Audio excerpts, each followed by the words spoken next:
Did you guys know Pope John Paul II kissed the Quran and asked St. John the Baptist to protect Islam? And Pope Francis said Islam is a path to God. Lord bless. I heard about him kissing the Quran, but asking St. John the Baptist to protect Islam would be weird. I know about Saint John. I know about Pope John Paul II kissing the Quran.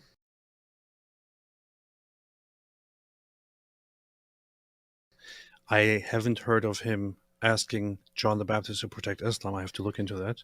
What Pope Francis would have said that that it is a path to get closer, as we just looked at the Catechism, for example, yesterday, but that they eventually would have to become Christians or accept Jesus in order to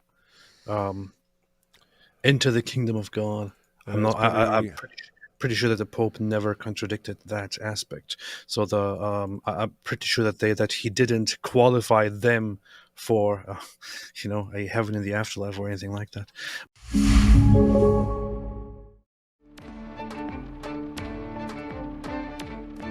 On this final day in Singapore, September 13th, concluding his trip to Asia and the Pacific, Pope Francis spoke to young people at an interreligious gathering. Tutte le religioni sono un cammino per arrivare a Dio. Because every religion is a way to arrive at God. Dirò una comparazione, sono come diverse lingue, diversi idiomi per arrivare lì. Sort of a comparison, an example would be they're sort of like different languages in order to arrive at God. Ma Dio è Dio per tutti. But God is God for all. E come Dio è Dio per tutti, noi siamo tutti figli di Dio. And if God is God for all, then we're all sons and daughters of God. Ma il mio Dio è più importante del tuo. But my God is more important than your God. È vero quello? Is that true? C'è un solo Dio lì. E noi sono idiomi, cammino, lingue per arrivare a Dio. There's only one God, and each of us is a language, so to speak, in order to arrive at God. Qualcuno è Sikh, qualcuno musulmano, qualcuno hindi, qualcuno cristiano, Indo, ma Christian. sono diversi cammini. There are different paths. Understood?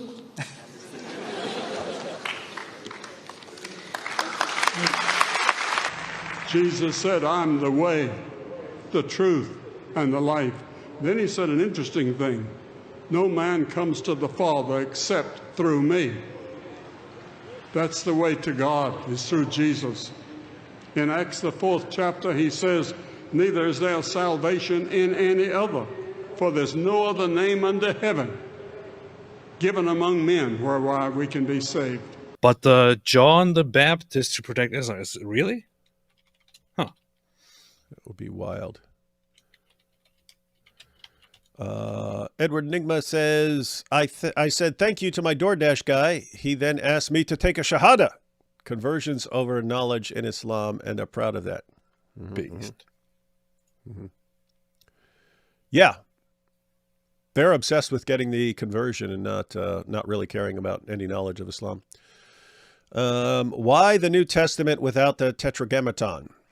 Well, because it's written for people in Greek, and they wouldn't have had any clue what that is. And Jews themselves didn't like using the Tetragrammaton, right? They didn't like using the name of God. So even Jews started referring to, they would quote passages where God is called Yahweh, and they would just replace that with Lord. So even Jews were doing that. They would say Adonai instead. Even when they recite the Shema, they would say Adonai Eloheinu and so on. They changed it over time because they were worried about just, if you just like even not having a brief thought that is not completely focused on God while naming that name, you're in pretty terrible danger. And so better to not use the word. So by the time you get to the New Testament, one, they wouldn't have been familiar with the name. But two, people during that time wouldn't have been very comfortable using the name, and especially spreading it to new people who might not have the proper reverence and so on. David, can I share my screen here for a second? Yeah. Let me see. You got to put it somewhere where I can find it. I don't see it, man.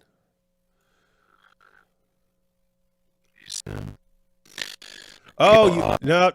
You got to log out and come back on. You shared it with if you're sharing it with audio or something like that, you get a robot voice. We know there's a problem. Here. Nope, you got to sign out. You got to sign out and come back in. See what you did? No. You have a robot voice. You're going to have a robot voice until you just sign out and sign back in real quick. We're going to take a couple things. There's a way to troubleshoot that. I just haven't done it yet because I don't like troubleshooting stuff. Let's see. I hope. Hey, and here we have the apostate prophet. Hey, how you doing? Hey, what's up? I'm a little bit Hey, you want to late, try and sorry. share that? Is there a way to share it without audio or something like that? Or Yeah, I could have done that. I can try it again. try it again, see what happens.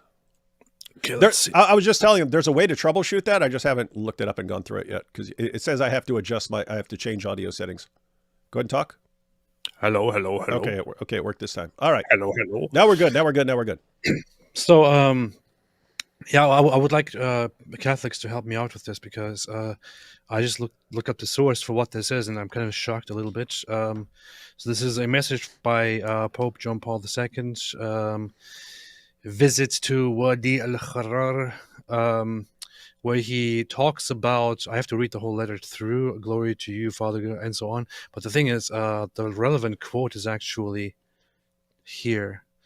So special greetings to His Royal Highness Prince Mohammed. I will keep all the people of Jordan, Christians and Muslims in my prayers, especially the sick and the elderly.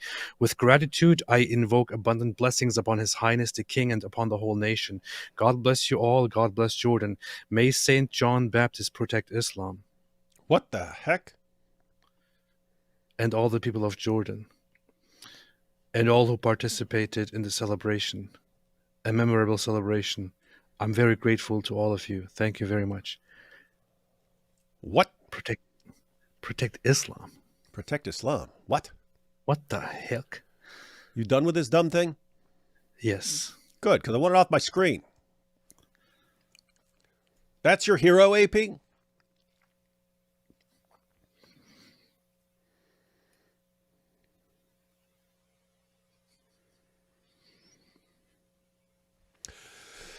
Not very based. This was not Pope Francis, one of us. This was Pope John Paul II. And he was the tougher of the two. Weird stuff.